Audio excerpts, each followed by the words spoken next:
Welcome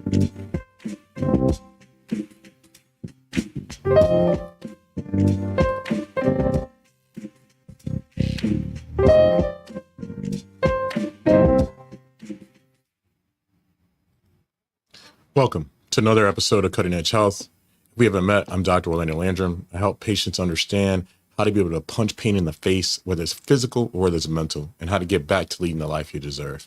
Today, we're talking about why your diet can impact your mood and what are the things that are related to that. When many people think about a diet, they think about how they eat poorly, and it's because they've had stressors that are present in their life, whether they're depressed or they're sad. So you have people that say, hey, you know what? I need a piece of cake, I need a piece of pie, or I might need to get some pudding, and oh, someone caught me. So shoot, what am I going to do? But what I will say is, instead of us talking about what's happening with you having moods that influence your diet, what if it's the reverse and it's the chicken or the egg? And in context, it's actually that your diet is impacting how you feel. So normally when we think about a diet, we're like, okay, we got to eat this boring food and I'm not so happy about it. Or we say, hey, you know what? We'll have that diet start tomorrow. But what we're really looking at is what's overall health and how does that impact us? So when we take a look at this big black ball that's present on this icon that looks at depression, one of the things that we can be able to see is all these different things that actually can contribute to depression or depression contributes to. So what I call your attention to are those items that are present, particularly at the very bottom, that look like genetically predicted conditions that are associated with an increased risk. One thing is atopic dermatitis, but the second is a higher fat mass and a high body mass index.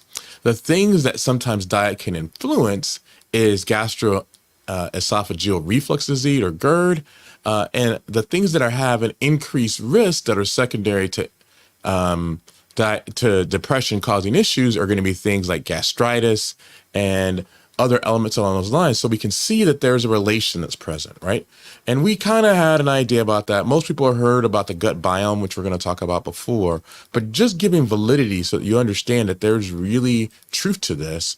One of the things that we can be able to see is that depression as a whole has a number of different things. It's not like it's just genetic, which you can see at kind of that aspect of around 5 o'clock position here on this outcome of aspects of things that can control, but it could be brain structure, it could be mitochondrial dysfunction, it could be the hypothalamus pituitary axis, it could be inflammation. You can see right here around 1 or 2 o'clock, the aspect of gut microbiome, right? And so that component impacts how we feel and how we're able to process our moods and emotions significantly so. So what are some of the things that happen within that? Let's talk about it.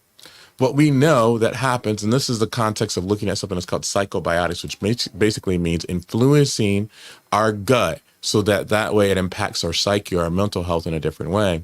One of the things that we know comes directly from our gut is this area that's on the top left-hand side, which is it helps us synthesize the way that our brain speaks. And those are going to be things like neurochemicals and neurotransmitters. So GABA, serotonin, glutamate, those things are going to be key.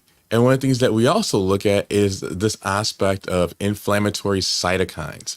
And as we've looked at what's happening with depression and different reasons for why depression can occur, we've seen that inflammation may very well be a major component of how depression takes place. So when we look directly at kind of this brain-gut interface to kind of connect this further, you can see that we can have GABA and glutamate, which are neurotransmitters. We have dopamine that's present. We have norepinephrine that's present. And we see a lot of these things come from the gut. They're mediated through various different areas like the serotonin signaling pathway, as well as things like the vagus nerve. And all those things have an impact in terms of how we feel.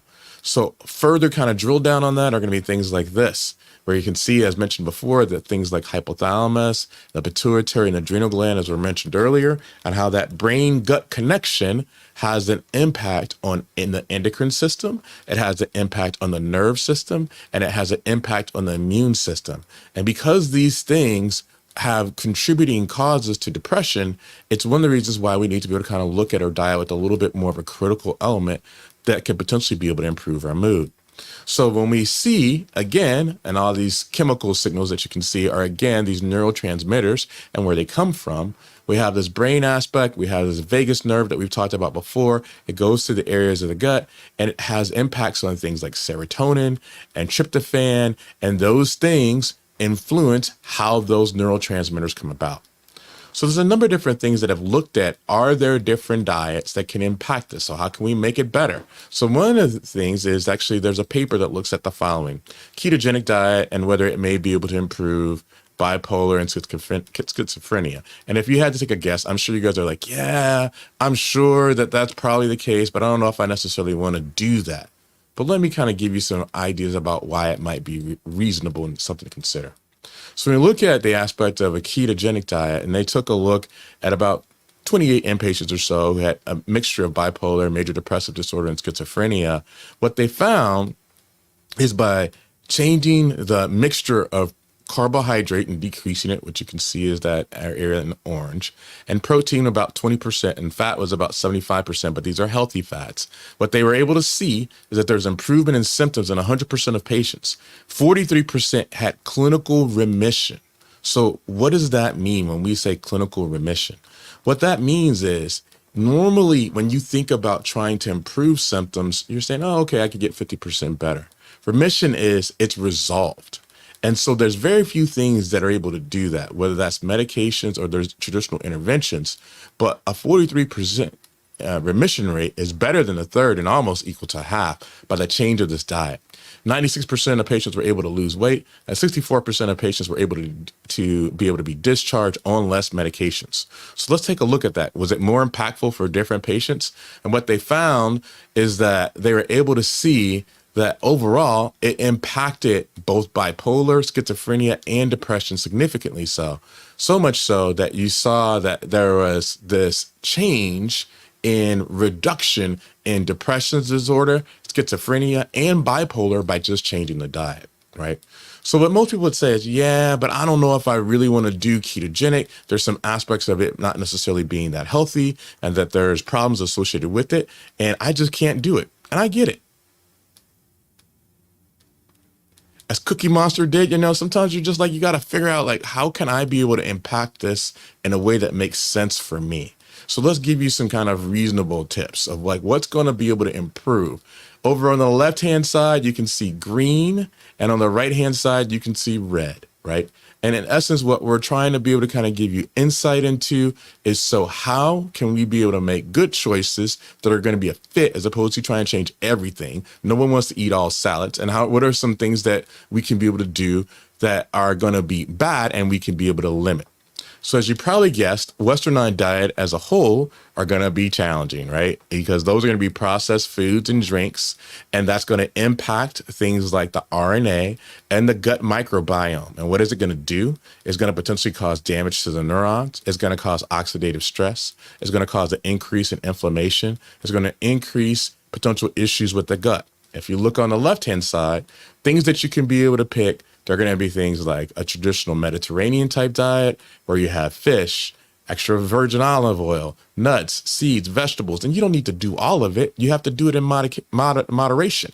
What we see is that there's changes in DNA, and we see that there's changes in histone, not in your genetic code per se, but in how it expresses proteins. And what we're able to see is that neurotransmission that we talked about with the aspects of serotonin, and we talked about areas like norepinephrine and GABA and glutamate. Those things are better. We have decreased neuronal damage. We have an improvement in terms of what's happening in inflammation, and we have a better holistic area of what's happening with the gut. So when we talk about mood, right? Frequently we look at the aspect of diet. We look at diet as, oh, you know what? I just fell off my diet because I just really had a lot of things go wrong, and these things were stressors. But let's take a look and say, does our diet potentially impact our mood? And maybe by us having a different long-term perspective on what it is that we eat, it improves on how we feel. If you found this video helpful, please hit the like button. If you think that someone else may be able to benefit from it, share it. And if this is something that you'd like to learn more about, please subscribe to our channel. We'd love for you to be able to kind of understand how to be able to punch pain in the face and get back to leading the life you deserve. Thank you so much and have a great day.